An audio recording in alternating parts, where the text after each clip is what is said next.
Um, let's start. Raj Padalia, welcome back to the Super Connector podcast. It's always my great pleasure to be here. I feel like I never left. So we're gonna pick up right where we left off last time. So yeah, it's a great pleasure to be back. Thank you for having me on. I'm really grateful for you and your audience and this platform to be able to talk today. Thank you.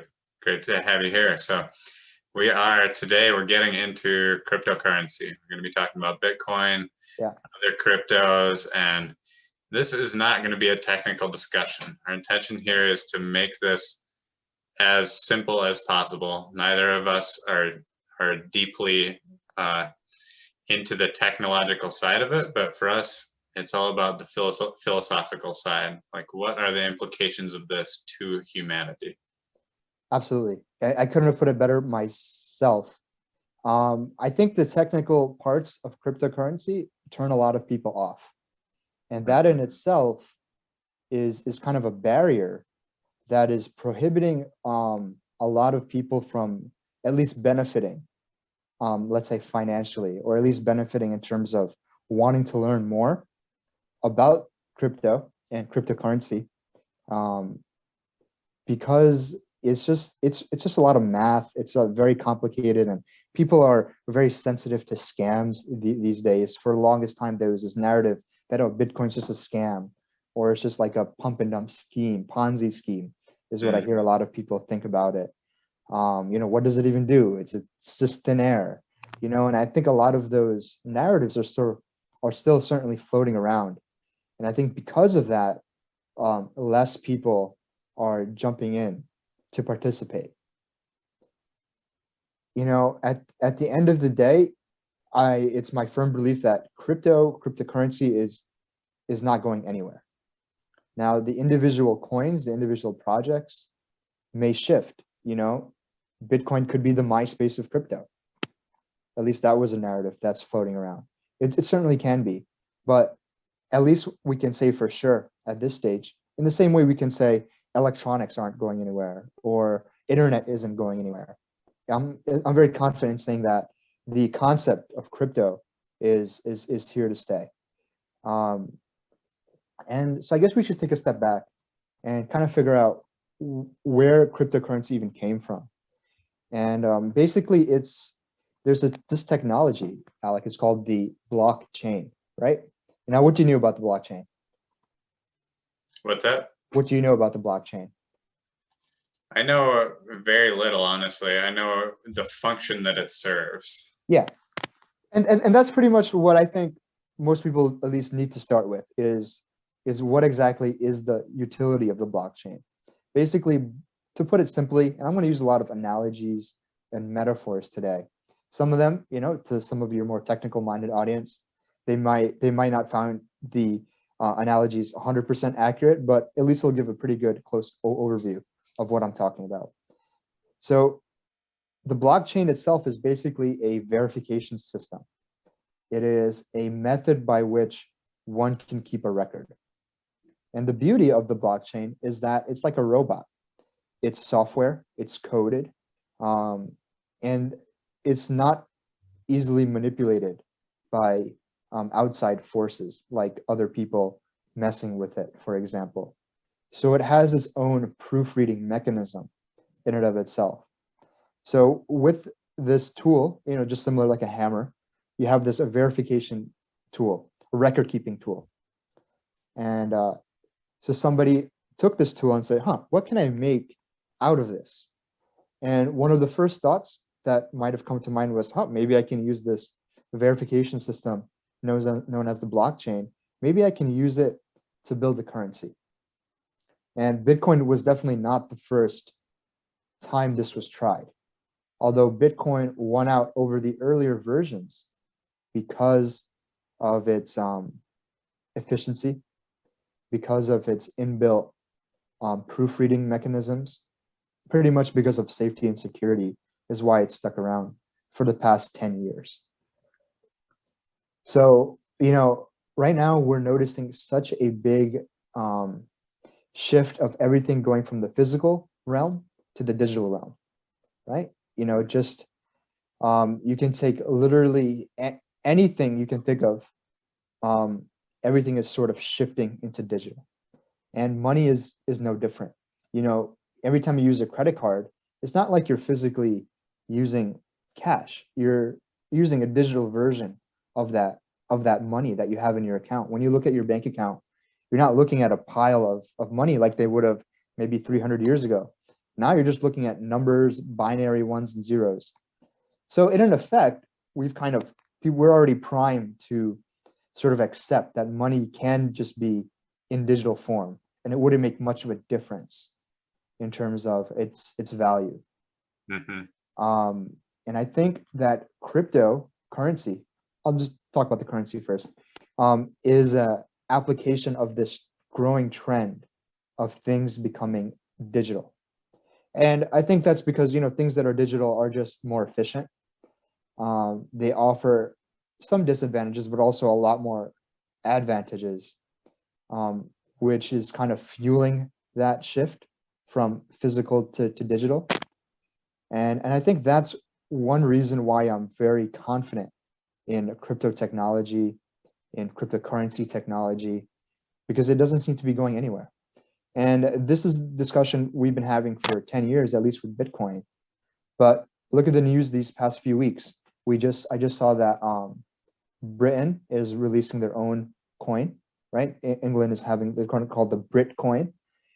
We know news about the Chinese yuan is going digital as well. There's lots of rumors about the United States making their own digital dollar. And these are all basically applications of money that exist purely online. So a lot of us get stuck in thinking that, oh, perhaps cryptocurrency is a scam, because what's stopping anyone from just copy pasting more, or what exactly is giving it value? And there's a few ways to kind of think about that. One is, I like to use the analogy of gold, right? So what exactly is gold, and why is it why do people assign it a certain amount of value?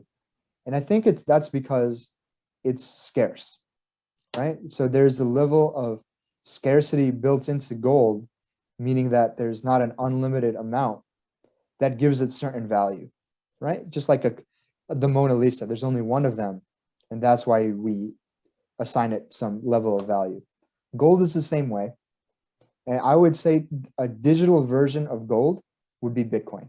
So I like to tell people that Bitcoin is simply digital gold in terms of it has built-in scarcity. So our United States dollar, as you know, 40% of all money was printed last year alone. If that's not a recipe for a disaster, I don't know what is. Right? Say that again. You broke up for just a sec. That 40% of all US dollars was printed last year. Right? So okay. Yeah, I want to highlight this point.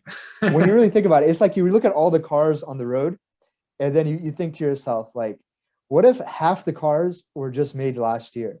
That's the kind of scale we're talking about here. So all the, because in 1971, we shifted from backing our money up, our US dollar was backed with the gold standard, which means for every dollar you spend, there is that much gold somewhere in the reserve, perhaps Fort Dix or something, that's giving it that value.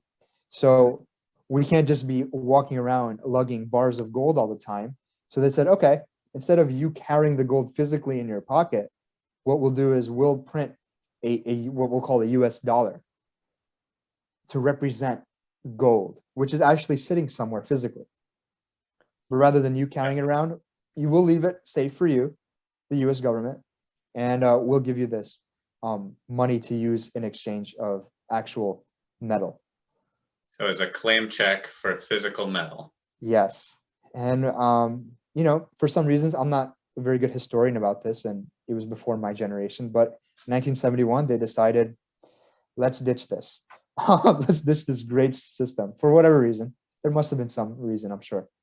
I don't know it. But they got off the gold standard. So now the US government basically said, okay, what's giving your money value is trust in us, and when the government says, trust me, I'm here to help, that is definitely should give anybody some pause, give people perhaps some doubt. At least I would hope so. Yeah. But so I don't have much trust in the government's ability to do things like I do have trust in the private industry. But anyway, so the government says, trust us, don't worry, this money's great. And we've been going with that system, not only here nationally, but also internationally. People have accepted the US dollar as with great strength.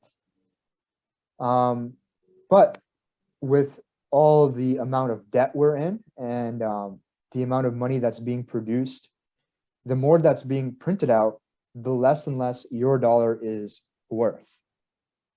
And I think that's a very significant point in that people that just hold their cash, let's say under their mattress or in a bank, that is literally shrinking in its value because more and more it's being printed, in my opinion, kind of recklessly.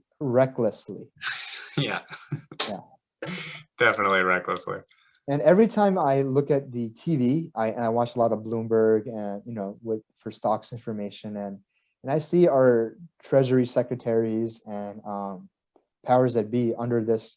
This is being recorded during the Biden administration. I notice a lot of them are just kind of telling us, "Oh, don't worry, it's going to be okay." And every time he says that, the stocks go right back up. And I think that's just a dangerous game that's being played right now. I'm not very clear on how disaster is going to be avoided in terms of inflation. So inflation is when we just have too much of something and it just becomes valueless. This pen is not that valuable because there's literally billions of them, right? If this was the only pen, it would have more value. So this is where it gets interesting with Bitcoin. Bitcoin is a currency. Yes. Before you go there, I want to just get into some highlights on that because I think this is kind of like. Let's break this down because this is the fundamental reason why people need to ditch the dollar anyway. Yeah. Yeah. So this is the fundamental problem that we have is that the money that is circulating is not backed by anything, and central banks and governments have the ability to create it out of nothing with no regulation, no oversight. None. And even people at the Federal Reserve, which I'm not even sure is really fully federal, although it has that name. It's a private corporation. Yeah. Federal Reserve. I don't think most people know that. And I think that's kind of weird. But anyway, it's funny because a lot of these people that criticize crypto or criticize Bitcoin will say, oh, it's just thin air. It's just fake money, thin air money. And I'm like, do you know what's in your pocket right now or in your bank account and your house and all of that is literally just paper money. I don't see a difference between monopoly money and the US dollar, especially with the amount that's being printed at this rate. And for these reasons, over time. Yeah, it's just over the course of years and years. And look at how much debt we're in with China, for example. And I don't think we're ever going to pay that debt. I think we're going to let it run higher and higher and print more and more and more. And at some point just say, hey, sorry, China. I think that's going to happen. I don't foresee any situation that's going to get fixed. We're just kind of prolonging the inevitable there. But and that's a scary scary day. It's really scary because people are saving their whole lives, saving money with the trust that it's going to be valuable.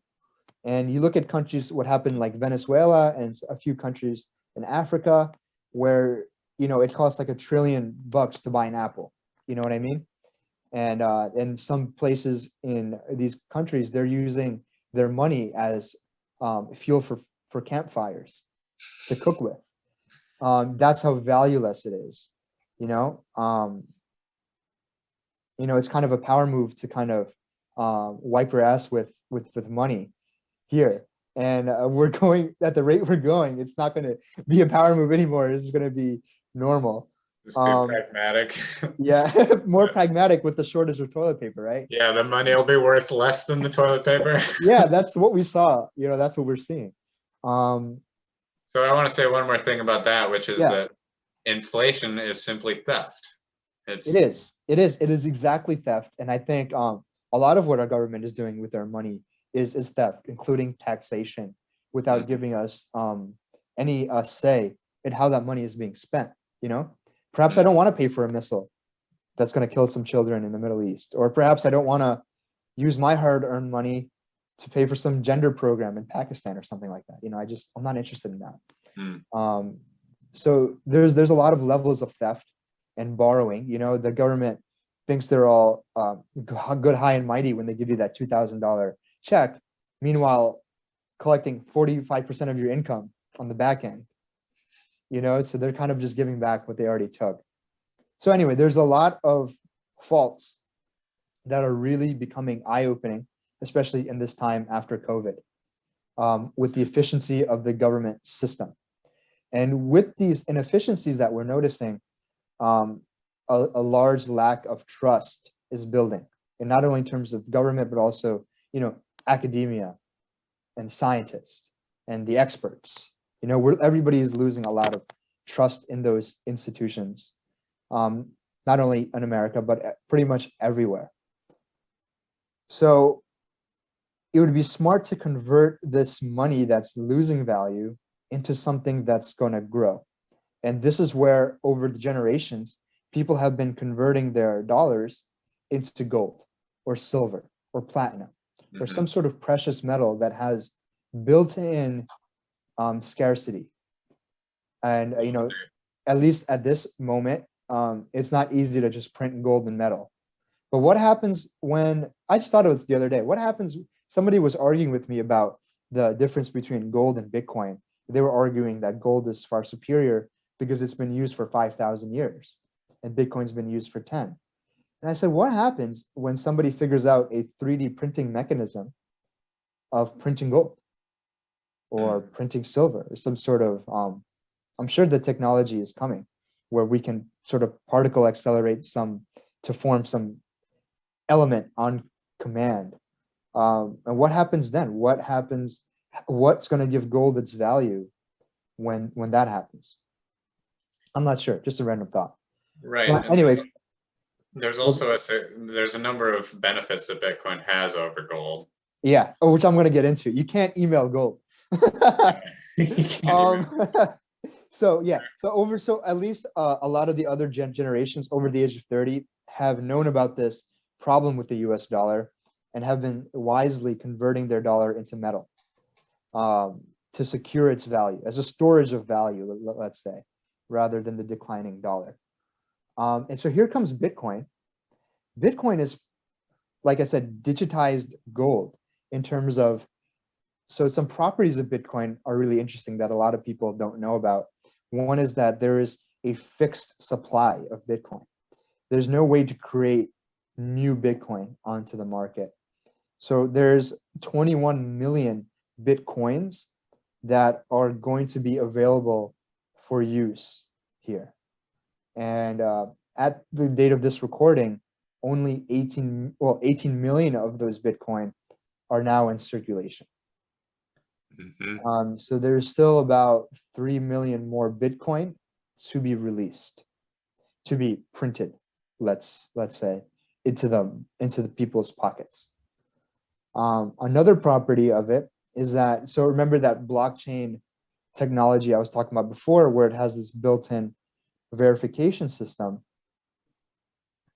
Bitcoin is piggybacking, all cryptocurrencies piggybacking off that underlying blockchain technology, which is gives it strength and security. And that's what we want in our money system. We want security. We want it to retain value. We don't want any nefarious players printing more recklessly or perhaps hacking into it or changing the numbers, for example. We don't want any of that. So Bitcoin is unique in terms that it's unhackable. hack into Bitcoin, one would need to hack into all the computers around the world simultaneously, which is quite unlikely compared to, let's say, hacking into Visa or hacking into Facebook or something, somewhere where all your data and storage is stored in a more centralized server. By default, cryptocurrency is decentralized currency, meaning there's no team or no individual in charge of its governance or in charge of how it's able to be used or created, which is interesting because this follows along that same trend of things going digital, but also we're noticing a trend of different parts of our lives becoming decentralized, right? So let's take Uber, for example. Right now, the taxi companies had all the power, at least before Uber came along, and the hotels had all the powers before Airbnb came along. So what this is just examples of different products that have come on the market that have radically disrupted through decentralization. So now everybody can be their own taxi driver, or with Airbnb, everybody can be their own inn, let's say, or their own mini hotel. So we're noticing a lot of different technologies are taking powers away from one central source and giving it back to the people, back to the community. With that example, with the US dollar, all of that power is centralized into one government system, the US government. And the US government, it has a lot of variables which may give it strength and which may radically take away its strength, let's say, with these type of pandemic things going on, pretty easily you can see a government fall to its knees, right? And what happens when that happens? What's going to happen to your dollar or any country when the powers that be fail, because it's all centralized and it's all in a very small group of people controlling a large amount of the power? What happens when they fail? And what people are afraid of that. And I think Bitcoin and cryptocurrency is nice is because it takes away a singular government's ability to maintain a currency. Before, this would have been done from day one had the technology had been there, right? So now that the technology is available, both mathematically and with processing power of the internet and computer chips, there is now the ability for currency to be decentralized in terms of everybody in the community can share its rules and its own governance, and we can kind of vote according to that equally. So Bitcoin is, I think, a great application of a decentralized currency that mimics gold in terms of there's a fixed supply. There's only 21 million out there. Whereas with gold, it's limited, but you can't really say for sure with good mathematical accuracy exactly how much to the T, to the decimal point, how much gold is left out there to be found. We just don't know. So I think Bitcoin has a superior advantage there in terms of it's more mathematical, it's more verifiable, in terms of we know exactly how much of it is out there. And the blockchain, that verification system, serves as a public ledger, and it's a public document that anybody can see what transactions are being made in real time. And this record system, known as the ledger, is shared amongst everybody. So nobody can there's no owner of Bitcoin that's going to come in and change the numbers here and there. And that's what makes also Bitcoin interesting in terms of there is no administrative team, there's no CEO. Similar to gold, nobody owns gold.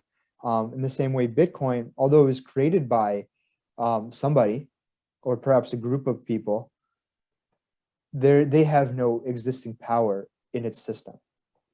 So it's programmable. It has been programmed to follow a set of rules. And these rules is what gives the system its value, because the rules have been so good that everybody's a fan of them.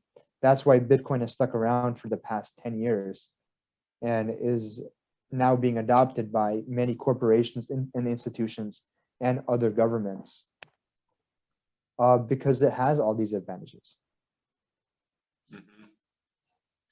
Yeah, so a couple other ones that I wrote down. I mean, so one of the things about the program of it is, we've touched on this a little bit, but in direct contrast to quantitative easing, which is the constant printing of money, constantly devaluing, essentially stealing the value of any money that you've saved in cash.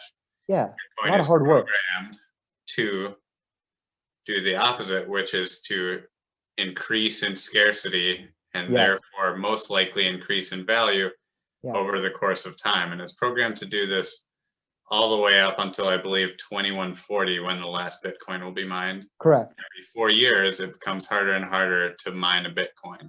Correct. So, and there are less and less and less of the total supply.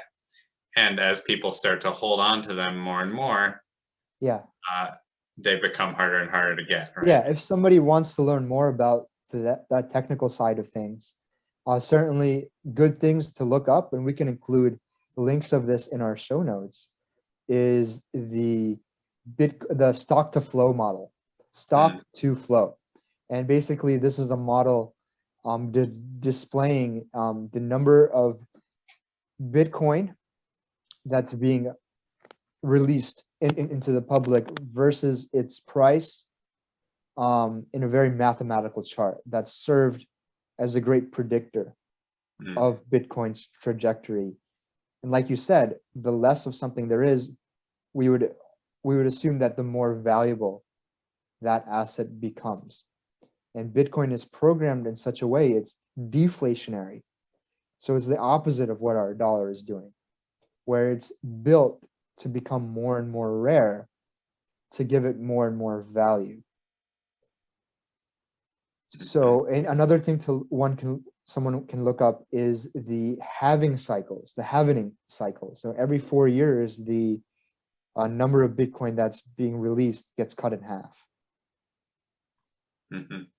Yeah, and that's what's going to happen until 2140, when the last Bitcoin is mined. That's when the 21 millionth Bitcoin will be released. Yeah, so essentially it makes sense to hold on to. Yes, actually, I have some interesting charts as well. Am I able to screen share by any chance? I'm not sure if this, well, some of this might be audio only, so I'll explain it verbally. Okay. So I have an interesting chart that shows the return on investment for Bitcoin based on the number of years held. And so far, without fail, as long as you hold your Bitcoin for 4 years, you have 10x'd your investment. Now, what other asset is there on planet Earth that's this safe, where you can 10x your money consistently just by holding on to it for 4 years, which is really not much. Of course, the ability for Bitcoin to 10x gets dampened as the years go on. Somebody in 2039 if they hop into Bitcoin that time, they're probably not going to 10x their investment like they would if they hopped in today, for example. I think that's very important as well. Depends what happens with the dollar. Yeah, and that's an argument to be played. Perhaps Bitcoin is not increasing in value, but the dollar is decreasing in value so violently that it looks like Bitcoin is going up. I think they're both at play there. I think in the last year, a US dollar has lost like 8 to 9% in its value, whereas crypto has gone up by the thousands of percent.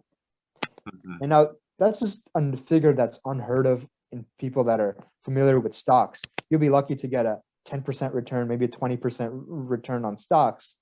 Whereas in the past year, a lot of cryptos have gone up by thousands of percent, which is quite interesting. And a lot of people may think, well, who's releasing this Bitcoin, and How is it, who is controlling all this?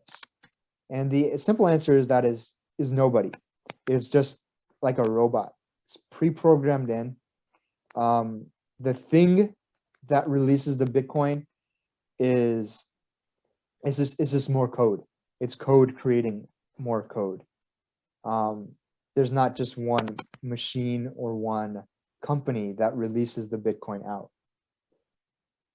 And that's something that's not shared with other cryptocurrencies, where they do have teams and they do have CEOs and what is known as tokenomics, which is the economics of how a coin is distributed, used, and printed.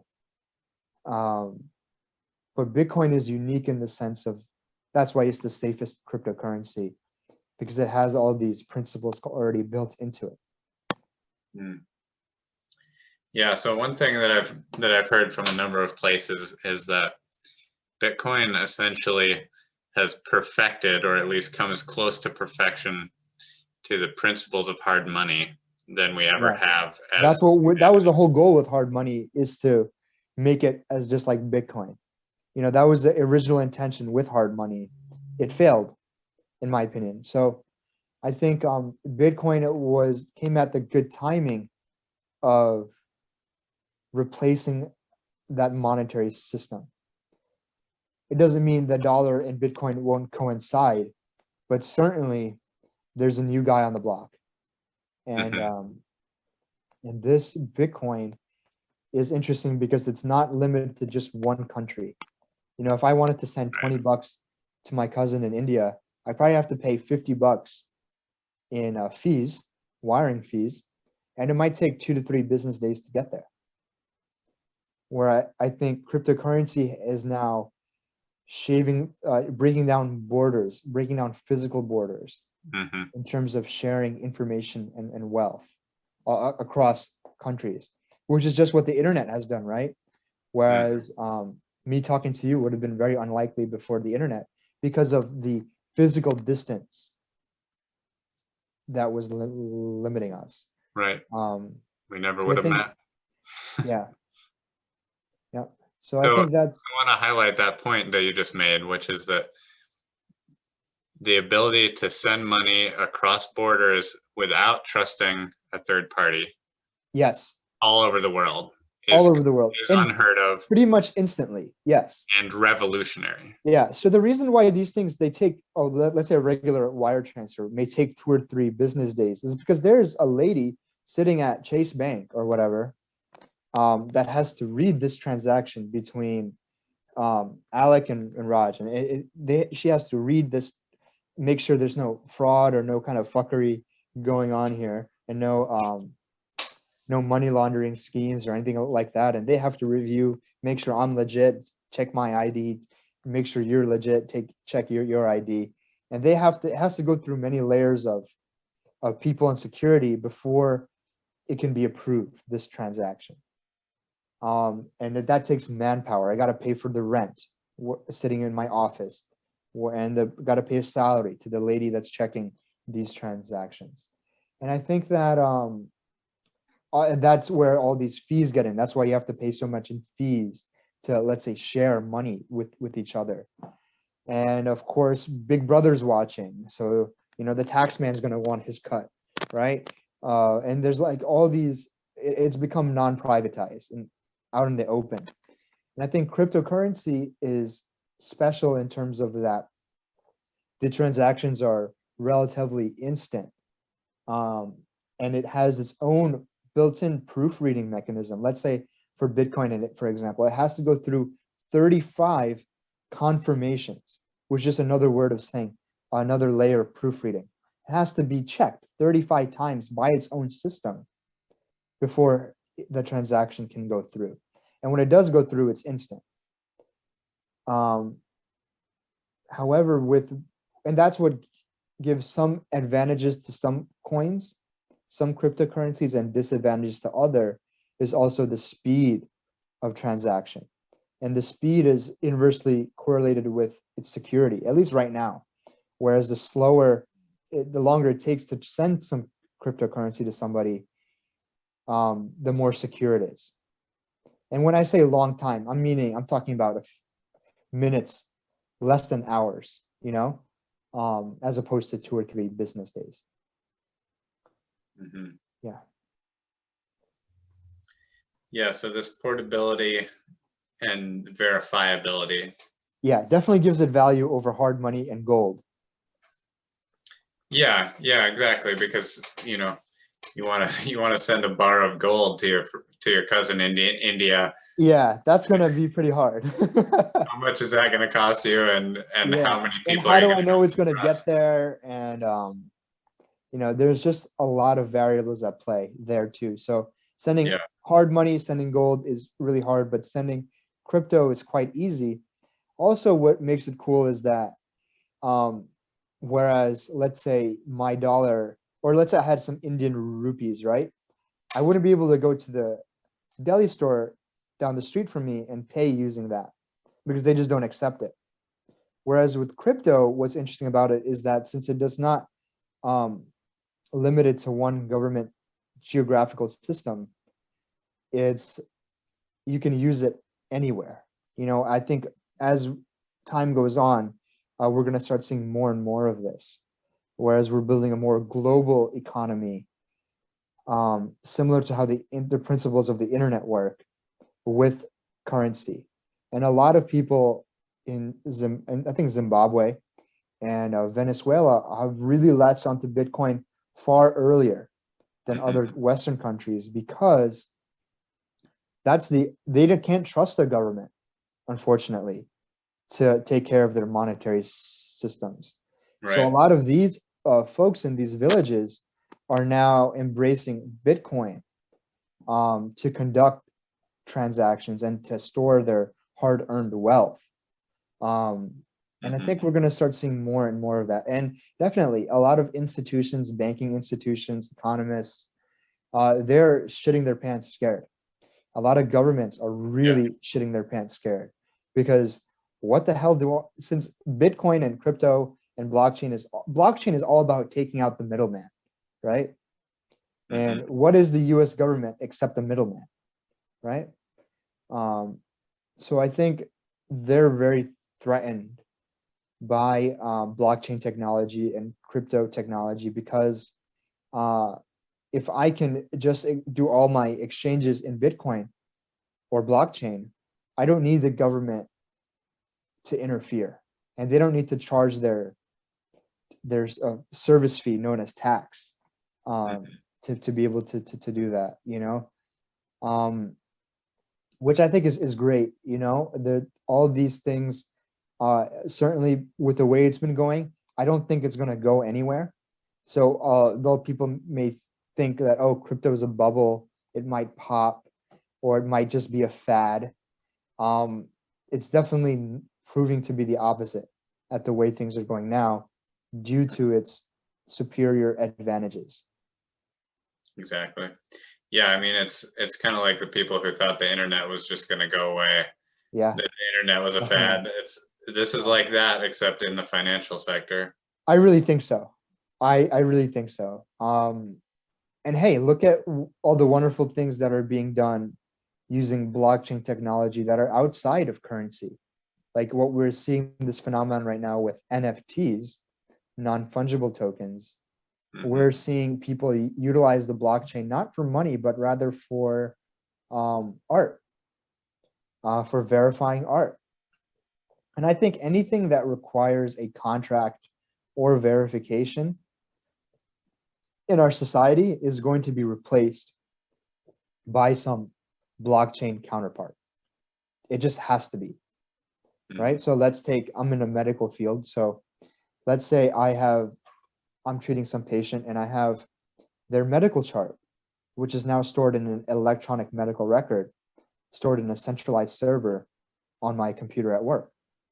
What's stopping anybody from hacking into that? You know what I mean?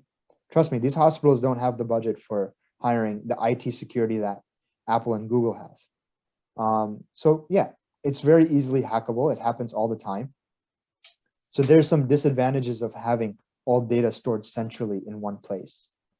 Another thing, if you go to one doctor to another, they may not have the same medical records. Your dentist was not going to have your other doctors, for foot doctors, medical records. And I think that not having that all in one place is doing more harm than the good. So somebody can say, hey, let's take this blockchain technology and utilize it for a medical record safety and record keeping.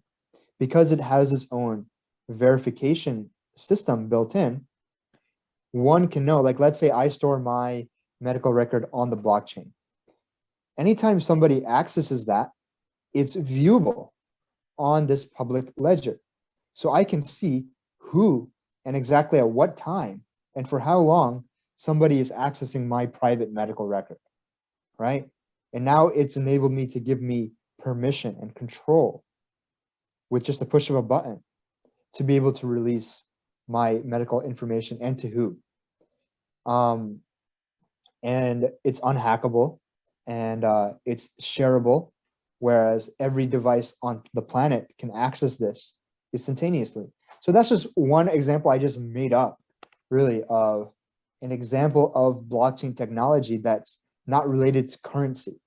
So I think blockchain is definitely here to stay without fail. And cryptocurrency is here to stay as an use case of the blockchain. But which currencies are going to stick around and which ones are not is definitely more speculative at this point. Although I can say with pretty good confidence, Bitcoin is the king of the market. It's leading the pack. If somebody is very risk averse, you don't want to take too much risk, Bitcoin is one of the safer investments one can potentially pick. And of course, this isn't financial advice. This is just for informational purposes only. But at least in my opinion, out of the cryptocurrencies, Bitcoin has the lowest risk in terms of it going to zero, let's say. And I think a lot of people are scared of crypto, or at least entering the market, because it's very volatile and they're not used to that volatility. And that's because in its early days, it was far more volatile. And as the years go on, the volatility dampens for sure. But even now, things look pretty volatile. I mean, Bitcoin just went from 65,000 it's about to go to 52,000 in a matter of a few days. But that's just par for the course. For those of us that have been in Bitcoin much longer, it was way, way more volatile back then than it is right now. It wouldn't be uncommon for your investment to lose its 100% of its 50% of its value, or go up 200% in value within a matter of little time. So that's definitely scary to a lot of folks. But what we're seeing now, at least in 2020, 2021 especially, is a lot of these institutions and big buyers are now convinced that Bitcoin is a thing. So if you aren't convinced, at least you know that, hey, a lot of smart people out there with big billions and $trillion budgets are trusting Bitcoin. So perhaps I like to piggyback on or stand on the shoulders of giants here. And if it's good enough for this smart expert, it's good enough for me. If they did their homework, works for me. I can copy that homework. I can copy that move. And I think Bitcoin is, now that more institutions are jumping in and putting in big investments into it, a lot of companies are as well, we're going to start seeing less of that volatility going forward, which can give people some more levels of comfort into their investment. But yeah, Bitcoin's super volatile. It can go up and down 30, 40%. It's very normal.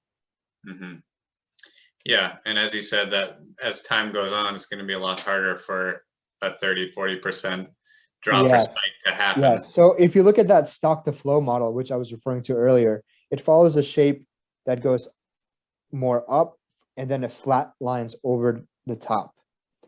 Of course, that stock to flow model has the flat line at $1 million per Bitcoin.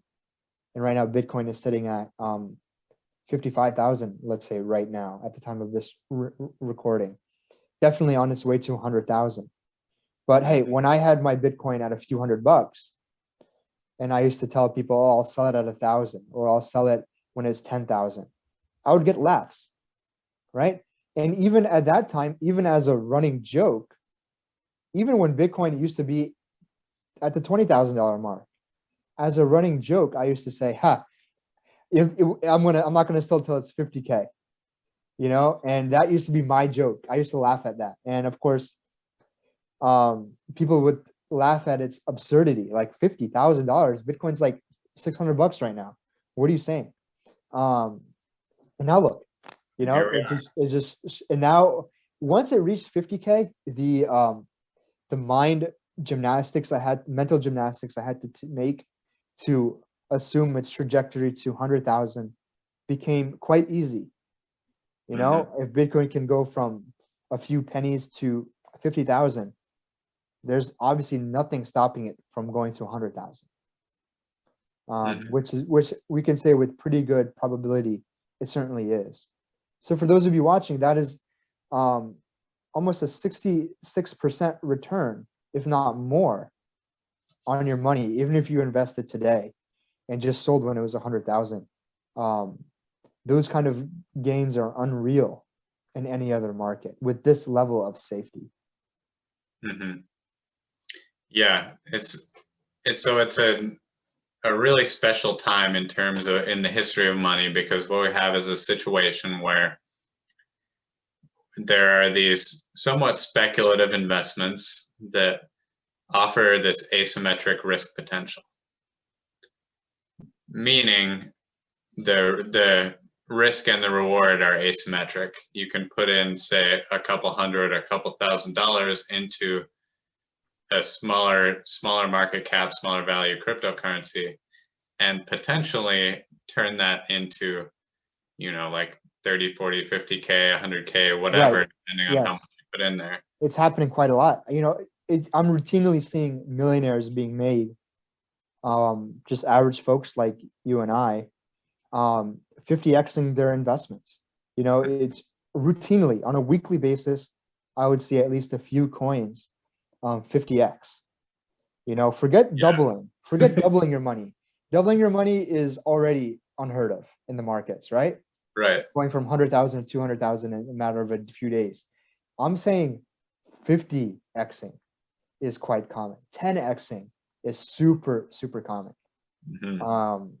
And I think that if it would pay people to learn more about this and how this is possible in order to build some sort of generational wealth to help their family, to help the community out.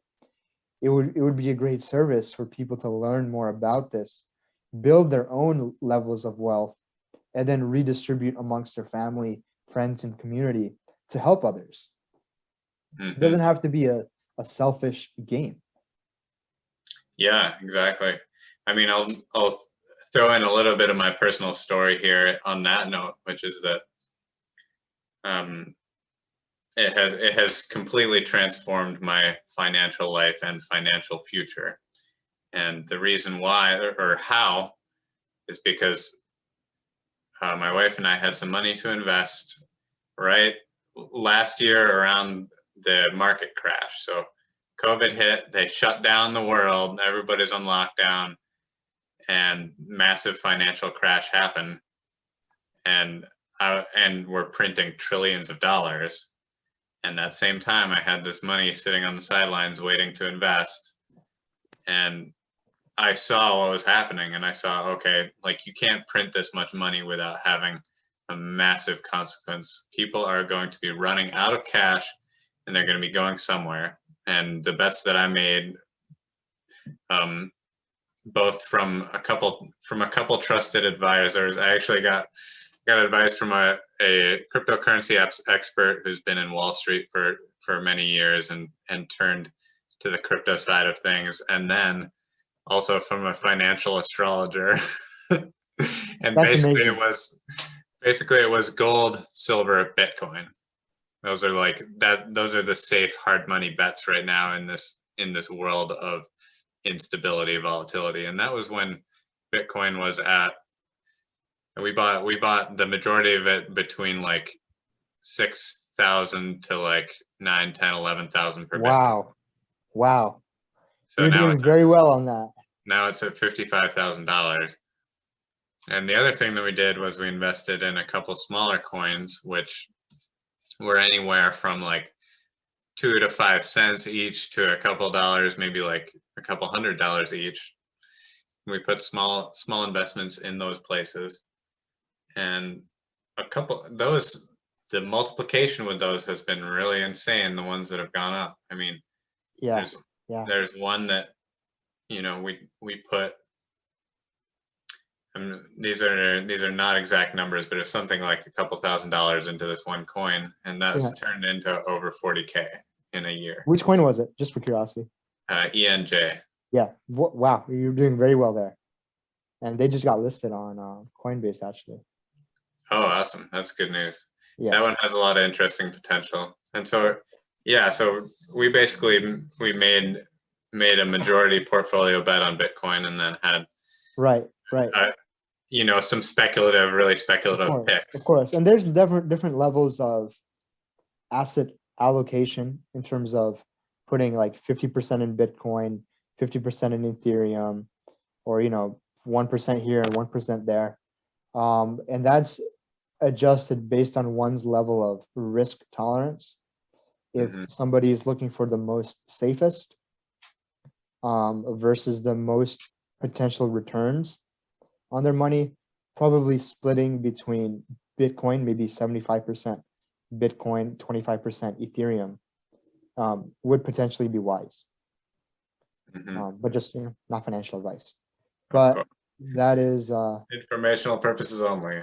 Yeah, actually, because so many people have been seeing this type of money being made. I mean, my personal financial situation has changed dramatically in a very good way, life-changing, really, for the family, because of crypto markets. And I'm on this mission to share that information with as many people as possible. So as you know, just a few weeks ago, I started this service where if you don't have any like crypto, or you don't have any Bitcoin and you want in on it, or you want to learn more about it before making a decision, I started this service where I'd walk people through, exactly how to get their first coin. Just started it as a little side hobby thing, but man, these past few weeks did that. I'm just inundated with calls left and right because of so much interest. And what's funny is that I figured that maybe it'd be boomers that would be calling me, more older folks, or more later in their adulthood that, are not very tech savvy and they don't know about Bitcoin yet. So they just see it on the news and they're interested in it. But, majority of our clients have been, 30 years old, which has been really mind blowing to me. And you ask anybody under the age of 30 if they would ever invest in gold, and it's usually a flat no. Like, definitely not. And you ask how many people under the age 30 or under the age of 40 even own gold, and it's a smaller and smaller percentage year after year. And it's the inverse with crypto. So I do think as this younger generation grows older, gold may lose a lot of its value in terms of, I guess, sentimental value. I wouldn't say financial value, but it definitely would lose a lot of street cred points. Yeah, it's old technology. Yeah. Yes, it is. Yeah, we held our gold and silver for a while, and eventually made the decision to sell it and buy more crypto, because we were like, you know what? I don't blame you for that at all. We're young. We're gonna just go for it right now. As long as you're making a bet that the internet's going to stick around, you're making a bet that computers and electronics and networks will stick around, although they'll be updated, as the years come. But you're betting that electronics will stay, is basically what you did. And for someone that's scared that, what if all computers go bust for some attack, then yeah, gold is a better bet. But I would say it's pretty safe to bet on electronics sticking around. Yeah, I mean, that's kind of, I guess the EMP, the electromagnetic pulse. Right. I was just going to say that, some EMP attack. Yep. That's one of the natural disaster sort of dangers with this stuff. But because of the way it's distributed, that's sort of the only thing that could take it down, is if all the systems got taken down. Yeah. And then there's the other sort of dangerous attack vector is essentially governments deciding. I was just going to say that. Oh, I was going to speak to that. After it, right? There's what's called, well, one can attack. It's harder to attack cryptocurrency from a technological point, but so the government has no choice. They're like, well, I can't stop crypto with any hacks. You brought up a great point, is regulatory attacks. That's where I foresee governments making a move, and it will separate the winners and losers in terms of world economies and world countries, on who embraces crypto and who tries to squash it. Right? A lot of countries are already banning Bitcoin, banning cryptocurrency, and it's my bet that they're gonna regret that decision and maybe reverse this decision later. Right. But well, it's a transparently selfish and evil move, for one thing. Yes, exactly. Yeah, don't use this money, use our money that we're printing, and it's only we control the money. exactly. And the golden rule, right? Yeah, exactly. Yes. For those of you who don't know, he who makes the gold makes the rules. yeah, it's so true. And that's what's happening here. And now the person that's making the rules is the community, because Bitcoin is distributed amongst the community, where we can decide how the network operates. And especially when you get to other coins and other projects, that becomes far more obvious, where there's literally methods and mechanisms by which we can vote based on how many coins we have of a certain asset. There's many ways that we are now in control of how the market is run. But of course, that's more technical. I listened to Tim Ferriss podcast and Lex Friedman podcast.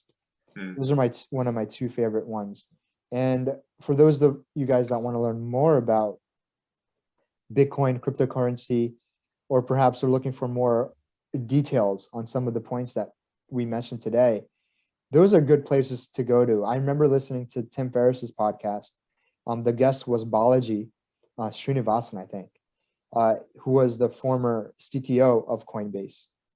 And he was saying that the chances of, at least in his view, the chances of a regulatory attack from the US government on Bitcoin is about 30% chance that they're going to go guns blazing and try to squash this thing, which of course would have a negative price action on the asset. It's definitely, it would hurt if they did that. But right now, at least for this year, I don't foresee any governments taking any drastic changes for at least until from now in April into December.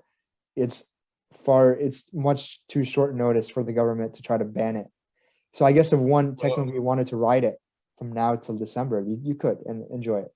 It's I mean, it's just taxes is what it is. I don't think the U.S. government is necessarily motivated to take it down, but they want their cut. So they want their cut, and they're kind of already getting it. The IRS does tax crypto. Definitely. Yeah. They do. And hopefully, people find, not hopefully, but I guess people are finding ways around it, which would be nice. Please share. Well, the way around it is to not spend it. Yeah, it's to hold it, yes. And then hope for such an economy in the future where one can just spend it freely, therefore avoiding that capital gains tax of converting from coin to dollar. Right. You can just hold it long enough. Perhaps you can buy a house or a Tesla with it. Yeah. Yeah.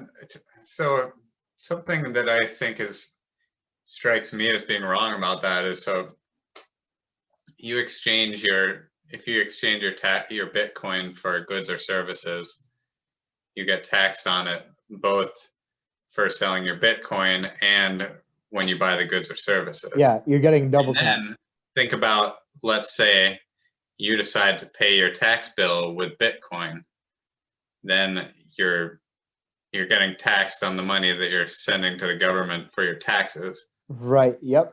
It's many layers. And even the income tax I got in the first place to be able to spend the income on the Bitcoin in the first place is also taxed. So yeah, there's like 4 layers of taxes on that. It's really fucked up.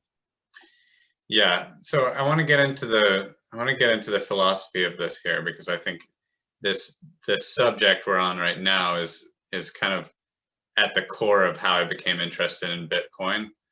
Yes. Because I think we're touching on one of the biggest problems, and I think we're touching on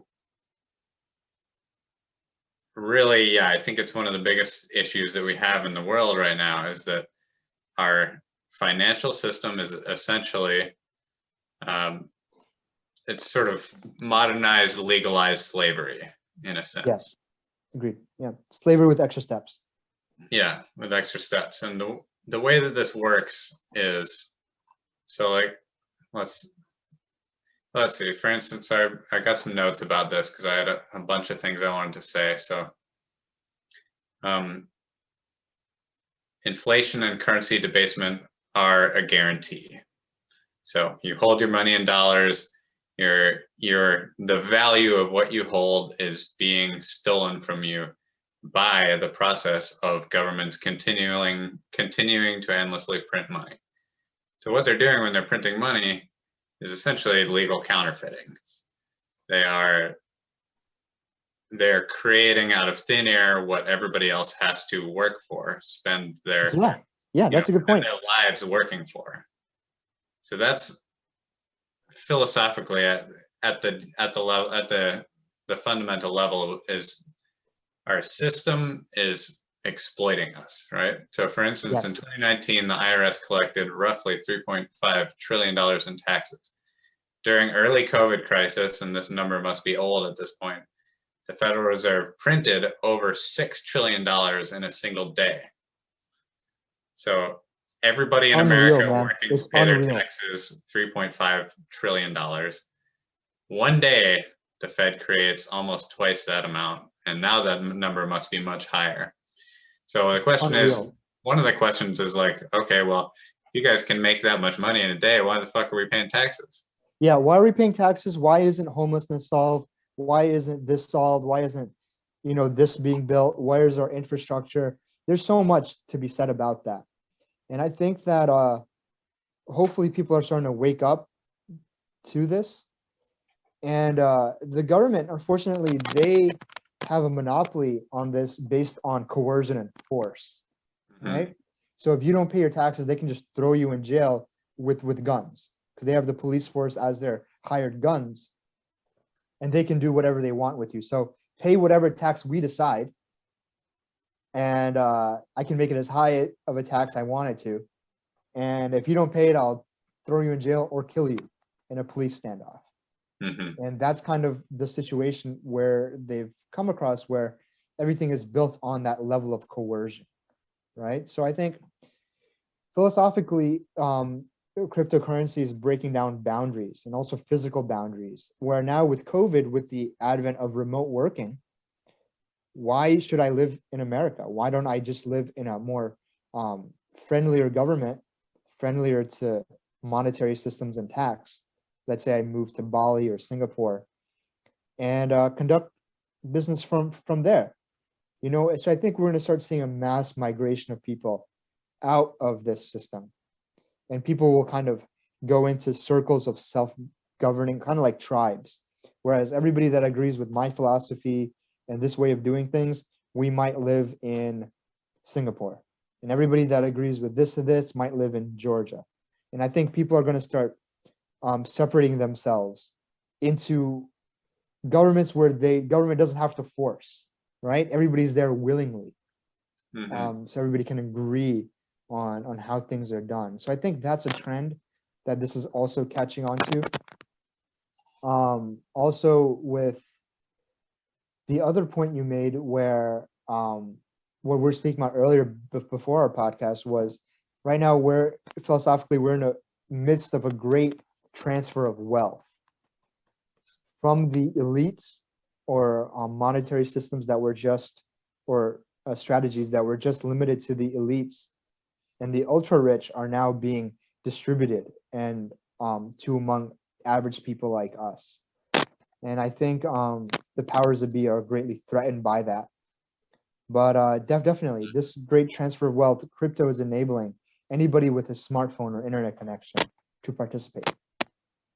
Yeah, thanks for that. I was just about to touch on that point. So 2 billion people in the world do not have access to credit cards or banks. And what Bitcoin does, it has the power to imbue us with financial sovereignty. Yeah, it banks the unbanked, right? Yeah, that's what, unbanked. Yeah, I know that's why Cardano, I know their CEO has their eyes set on Africa on trying to bank the unbanked, because they want people to use the blockchain's verification system to serve as their bank that they can trust, that they know is not corruptible. Yeah, and so it's a powerful way to imbue people with that personal sovereignty, because in this case, you are your own bank. Right. You and only you hold the keys to your cryptocurrency. Or not Bitcoin, your keys, not your cheese. Yep. And therefore, you are your own bank. And this is one thing. This is one of the things that kind of scares people off sometimes, is that we're completely used to trusting financial institutions with all of our wealth. Yeah. And when everything is good in society, that works pretty well, right? Like it's not a big problem. But when, for instance, the currency gets inflated into nothing, or like in China, for instance, your social credit score is connected with your bank account. So that fiat can be taken from you at the click of a button. And there's no reason why that's not going to happen here. I know it sounds sort of conspiratorial, but hey, at the way things are going, with the way I'm seeing cancel culture evolve, I think the goal is to become uncancelable. And Balaji speaks to this in that podcast I was referring to earlier. Is he was speaking about becoming uncancelable with crypto. If you can build enough economic weight behind you, you'll be so rich they just can't cancel you. And I think there's a great freedom in that, in terms of one can say or do what they want to do without fear of somebody taking away or emptying your bank account because they didn't like what you said on Twitter or something. Right. True financial sovereignty. I believe it's also referred to as "fuck you money." Yes, exactly. I love it. I love it. It's so true. Yeah, because we're in a state, so many of us in our lives, where our sovereignty is being taken or has been taken away from us. We're not, and to be sovereign, a couple definitions that I like are, one is just the ability to act as you see fit. Another one being complete independence and self-governance. So I also believe that we're completely interdependent with each other. But within that, I believe there's a tremendous power in being able to govern yourself and choose the way that you want to live. And when you are a slave to a financial system that is completely based in corruption and dishonesty, you are not a sovereign human being.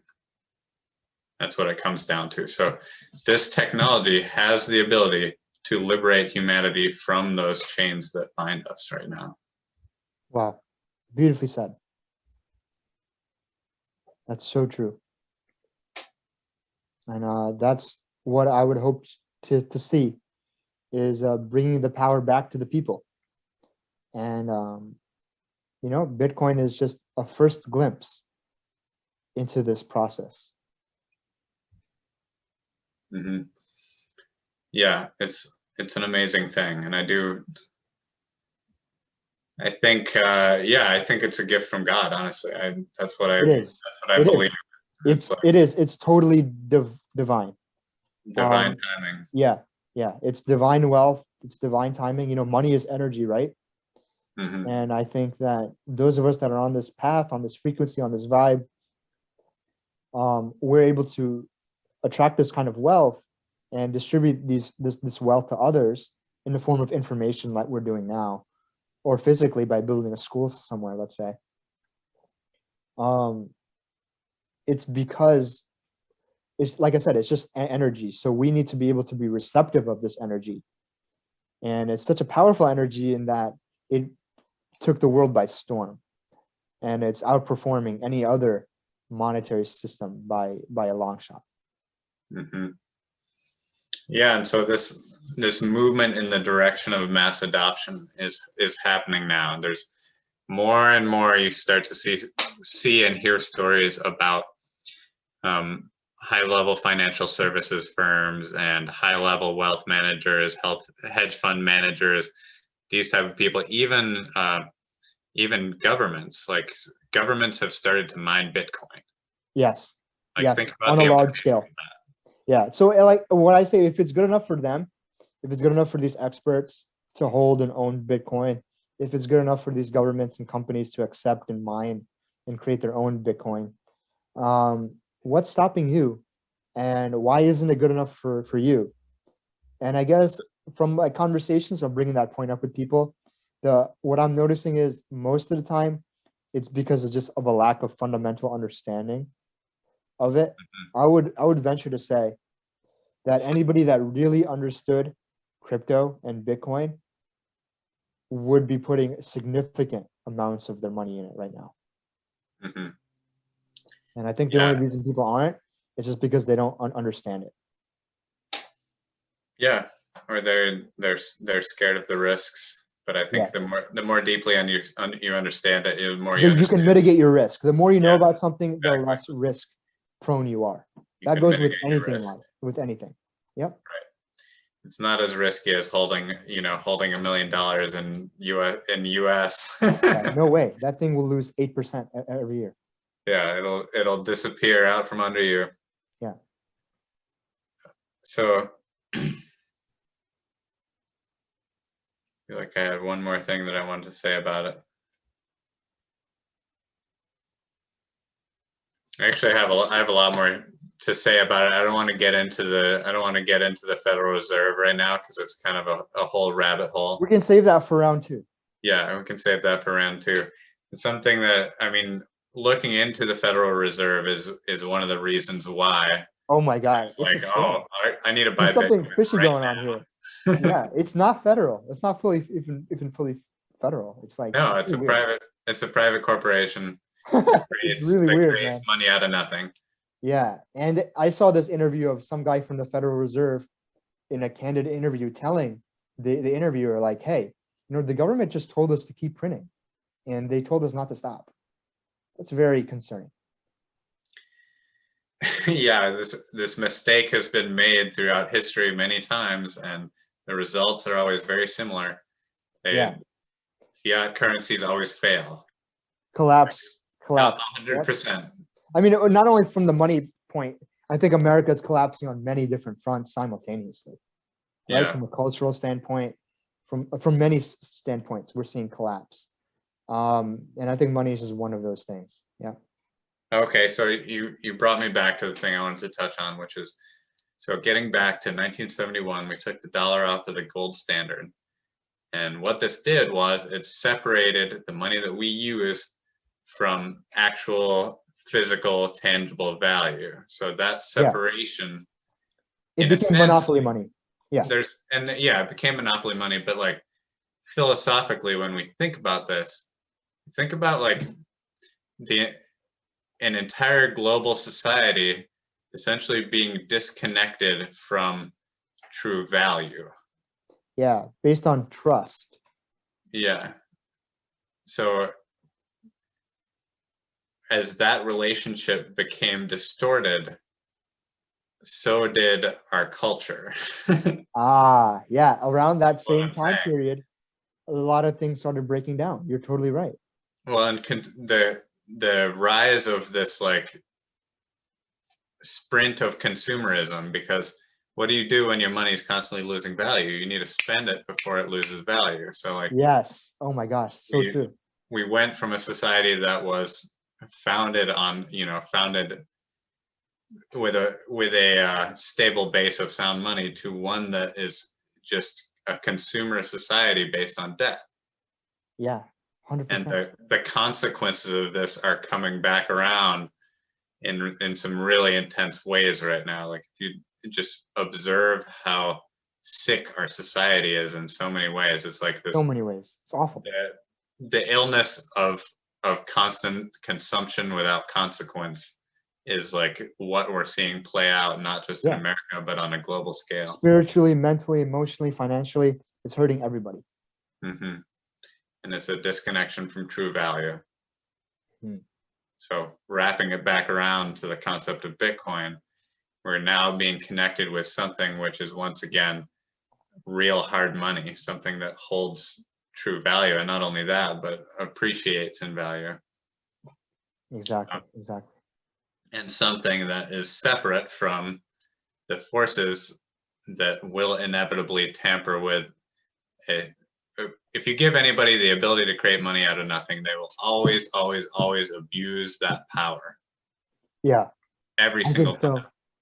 Every single time. There's a lot of scandals our government has done over the past 200, 300 years where I don't think this is any different. Yeah, and so being able to take it off the gold standard and being the world reserve currency gave us the opportunity to become immensely powerful on a global scale. And there are some people, some countries, many countries who believe that we're sort of generally benevolent force in the world out there doing good, which I think is sometimes true. And there are other countries that deeply, legitimately hate us for doing this, for pulling this scheme on the world. Because what we're doing is we're outsourcing, we're creating that money out of nothing, and then we're outsourcing that debt. We're buying goods and services from other country with our money that we've created out of nothing. Yeah, and therefore, we're getting goods and services. We're giving worthless things and getting stuff in return. They're getting money that is constantly and inevitably disintegrating. Yeah, it's really interesting when you put it that way. It was an amazing trick that we pulled off. Yeah. But it's not based in sound principles of money. No, and I think that's where I think Bitcoin acts from first principles. And I was listening to an episode of Lex Friedman's podcast, and he's over the past few weeks, he's had quite a few guests on the show talking about the fundamentals, the principles of Bitcoin. So I recommend people to check that out. Yeah, specifically, I'll say I think Robert Breedlove, is that right? That was the one I was referring to. I was listening to it today. Oh, cool. Me too. Yeah, that's the one. Yeah. Wow. That's funny. Yeah. So Robert Breedlove, it's the philosophy of Bitcoin based on first principles. That's a very good listen. It's like 4 hours long, and he really gets into the philosophy, and he's a very listening to those type of talks make me want to go all in. Yeah, it seems like the momentum is inevitable. Yes. But yeah, so finally, I just want to throw out there the invitation. If any of you guys are interested in working with somebody to get more information about this, Raj is and I can link to how to get in contact with me in the comments here. Our service that I was referring to earlier, which has been blowing up, is investingintocrypto.com. So investingintocrypto.com. Or you can just book a call with me there, and we'll walk you through how to get your first crypto, or perhaps you have a relative that's like bothering you about buying Bitcoin and you don't feel like explaining it how. Let me do that work. Yeah, awesome. Yeah, it's a great service to provide, and it comes from a place of really sincere good. I really want to help. I really want to help people get financially independent. so they can help others and help their family out. That's where it comes from. Mm-hmm. Yeah.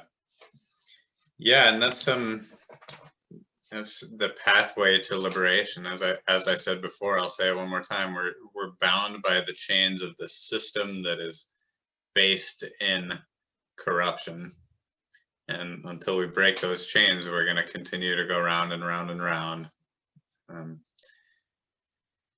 So yeah, I think that's a heavy weight, but it's also something that we can, with our powers combined, liberate ourselves and liberate each other from. So that's what this is all about, everybody.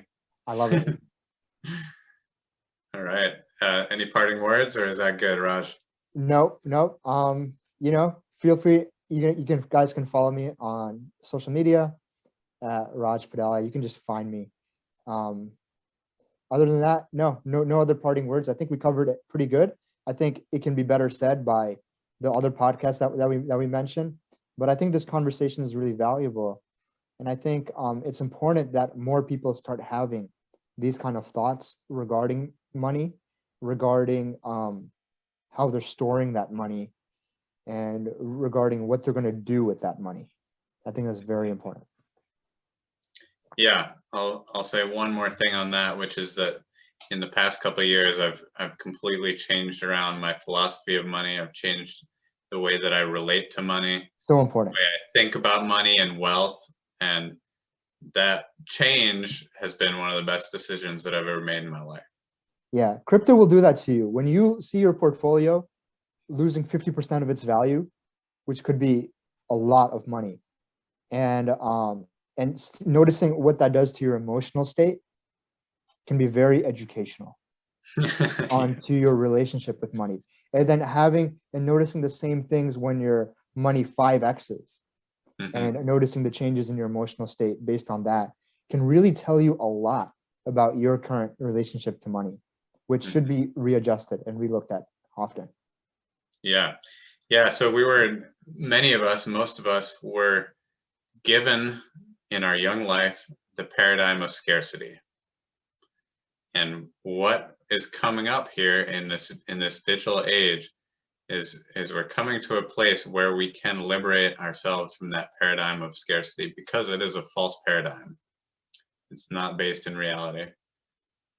So I want to just say that is the work that we're doing. It's the work that we must do, because the nature of source energy, the nature of life is abundance. Exactly. You are source energy. You are abundance. Yeah, and that's something that we funnel through. Absolutely. Yeah, indeed. So thanks for watching, everybody, and we'll see you next time. Peace.